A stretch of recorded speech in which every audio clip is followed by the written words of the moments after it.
All right, so we are on to level 2 of solving quadratics with square roots.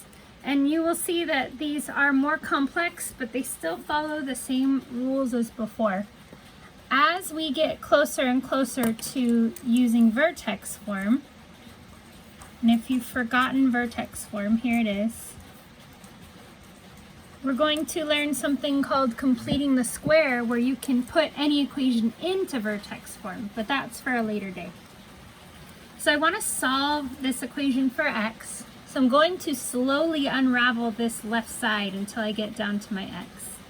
My first step is to subtract the 43 to get it away from the left side. And I have 25 times 2 minus 4x squared equals 1. 44 minus 43. I want to get my 25 to go away. So I divide both sides by 25. And I have 2 minus 4x quantity squared equals 1 over 25. Now you'll find that taking square roots of fractions is sometimes easier than decimals. It depends on your preference. So I'm going to show you both. If I want to get rid of this squared, I need to square root both sides. When you do that on the left side, you're left with 2 minus 4x. And on the right side, you have a plus or minus because this could be the positive or the negative square root. The square root of 1 is 1, and the square root of 25 is 5. So you have 1 over 5. If you're doing it with a calculator, you would type in 1 over 25 into your calculator to get it as a decimal, and then square root that answer. And 0.2 or 2/10 is the same as 1/5. Now for the next step, I'm actually going to convert this to a decimal to make mental math a little bit easier. You can do what you want. So I have 2 minus 4x equals plus or minus 2/10. So that plus or minus means we have two problems. We have the positive 2/10. So 2 minus 4x is equal to positive 2/10. But we also have 2 minus 4x equals negative 2/10. And so at this point, you want to take that plus or minus and break it into two problems, because from here on out, it's more complicated to move stuff around with the plus or minus than it is to solve this way.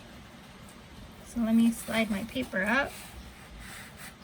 So I'm going to solve this left side first.